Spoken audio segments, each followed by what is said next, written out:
the following day. Alexander Vinokourov attacked on the descent into Gap on roads so hot that the tarmac was melting. Armstrong and his Spanish rival Joseba Bellocchi went after him. Ooh, and he nearly lost his front wheel there going around the corner. A little twitch of the front wheel. He's taking a lot of risks here. He's only leading by 10 seconds. The difficult thing on a day like this is, in fact, the toe, and Bellocchi's near. Bellocchi's gone down. Armstrong's off the road as well. Armstrong, complete control there. He's into the field, but what a great bike rider. He's gone across. This is unbelievable. I've never seen this before. Armstrong went across the field there. He's back on the road at 4 kilometres to go. What great reflexes from the man from Texas, Tyler Hamilton, coming along there, touching him on the shoulder. This is unbelievable. But true, and like a lot of the Lance Armstrong story, full of what-ifs.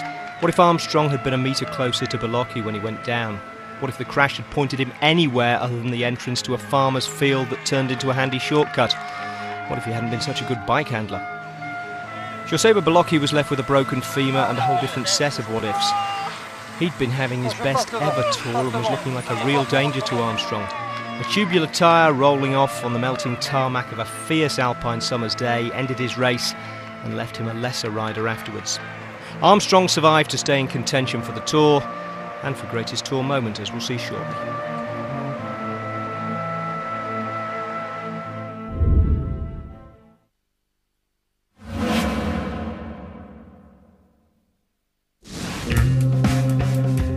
The first American to win the Tour was Greg LeMond in 1986, but the American who should have been first was Greg LeMond in 1985, certainly according to LeMond. It would never happen now, but the two main contenders for overall victory rode for the same team, La Vie Claire.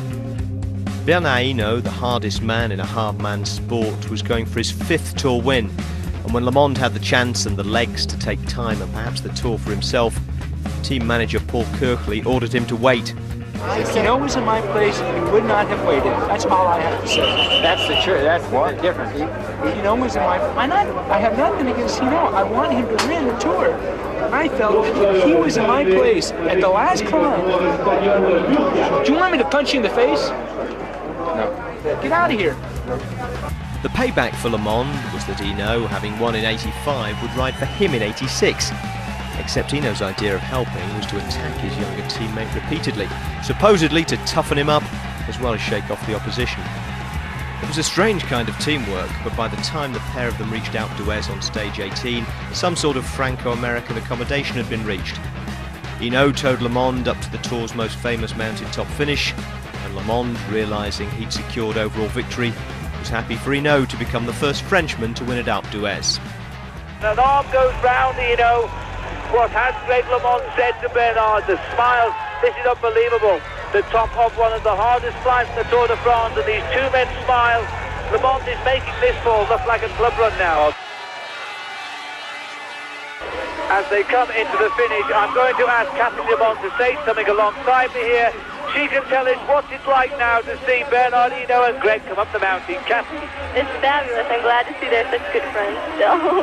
Well, what do you think Greg said to Bernard then? You win. You win? He said, you go ahead, you win, you did everything. Well, let's wait and see what Cathy LeMond says. Has he told Bernard? Cross like this, watch. I knew it. I knew it. All right. All right, there we are. The first time I've ever seen it. Two men coming up the Tour de France and now do it together. All right. The cheers are enormous, and you can hear Cathy shouting, all right. Greg LeMond and Bernard Hinault have won this Tour de France together this year, and that's for sure, even if LeMond is the one wearing the leader's yellow jersey. One of many great moments in the history of the Alpe, and almost certainly Cathy LeMond's finest moment in the commentary box. Congratulations, but first of all, you might like to say hello to Cathy. It's been a long time. Oh, okay. Hi, honey. Are you happy? Very.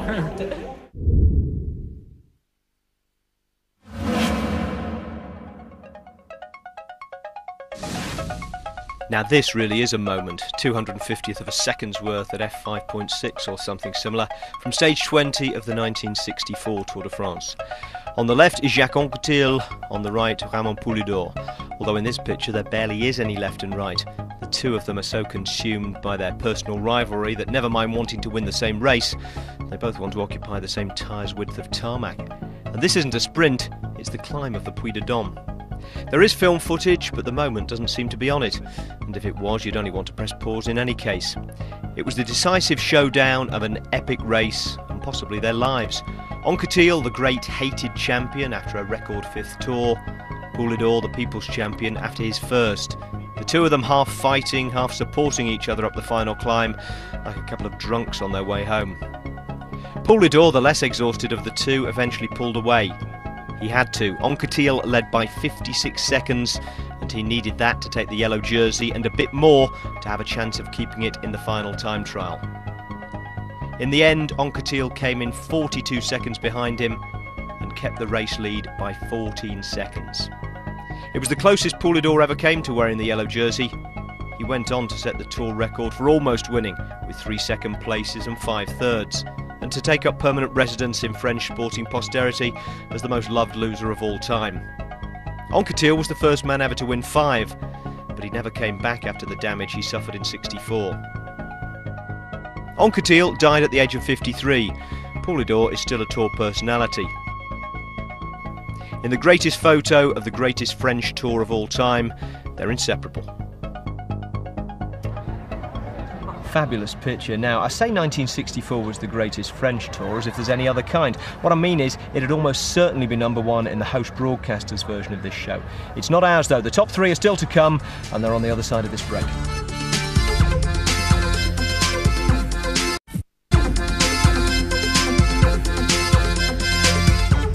Right, we're into the greatest of the Tour's great moments now, or as George Bush once put it, whatever the French is for creme de la creme. Anyway, just 3 of our top 20 moments left. And who's that at number 3? Because it looks like Roche. It looks like Stephen Roche.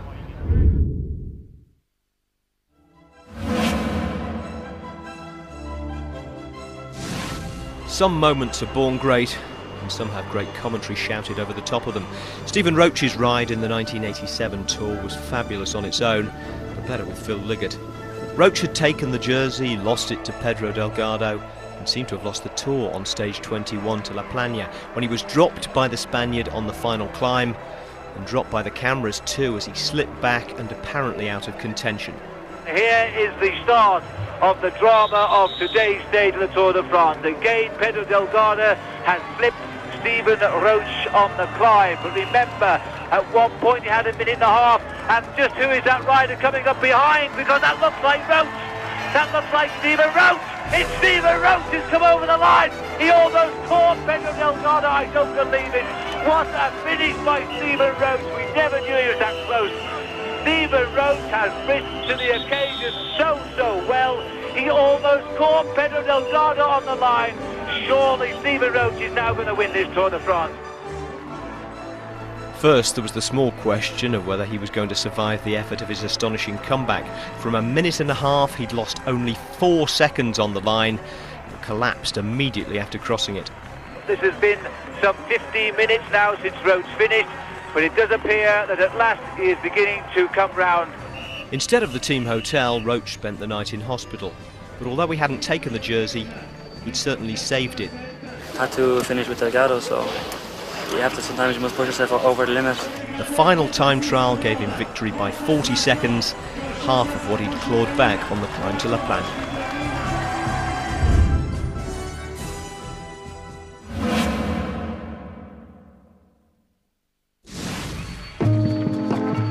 We've already seen Lance Armstrong in the centenary